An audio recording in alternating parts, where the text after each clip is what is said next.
cikgu. Cikgu dari mana?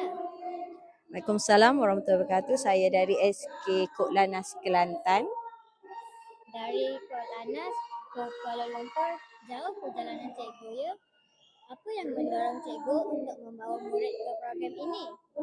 Terima kasih. Yang mendorong saya membawa murid ke sini ialah semangat anak-anak murid saya. Pertama sekali kami nak tunjukkan bahawa pembelajaran bukan sahaja di dalam kelas tetapi di luar kelas.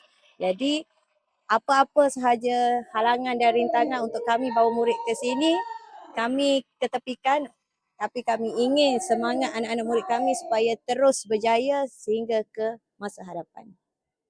Terima kasih cikgu. Okey, saya juga nak ucapkan terima kasih kepada yang telah menyumbang sama ada dari pihak personal, juga PIBG dan juga daripada sekolah sendiri. Saya bersama rakan-rakan guru saya ingin mengucapkan terima kasih banyak-banyak dan semoga Allah sahaja dapat membalas jasa dan pengorbanan. Terima kasih. Sekarang kita bersama Ustaz Rabbani, penyelaras program Young Aviators. Tahniah Ustaz atas penganjuran program peringkat kebangsaan ini. Terima kasih. Boleh Ustaz kongsikan mengapa program ini dipilih untuk dianjurkan? Okey, terima kasih.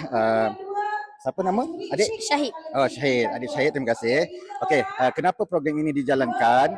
Dipilih untuk dijalankan adalah kerana yang pertama sekali untuk memberi pendedahan kepada semua peserta, tak kira lah di seluruh negara lah. Sebab tu kita adakan program ini ke peringkat kebangsaan. Yang mana sebenarnya banyak negeri yang nak join sama, antaranya Selangor lah kita, tuan rumah Selangor, Kuala Lumpur, Pahang, Kelantan dan juga Perak.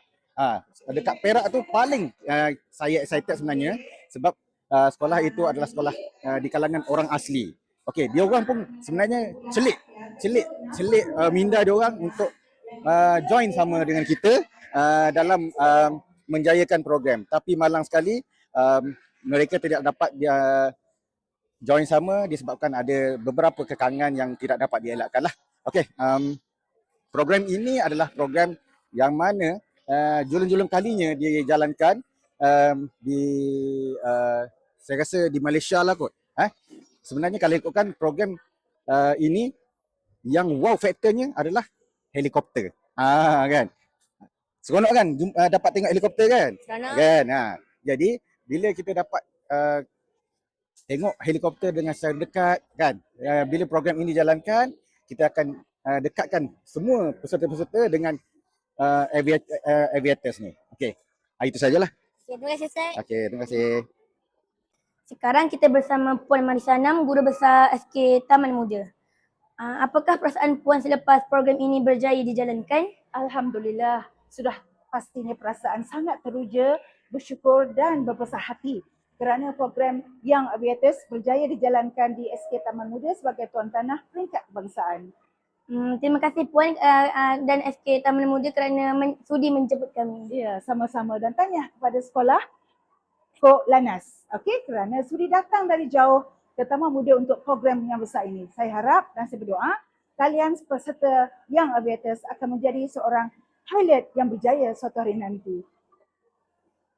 Ya.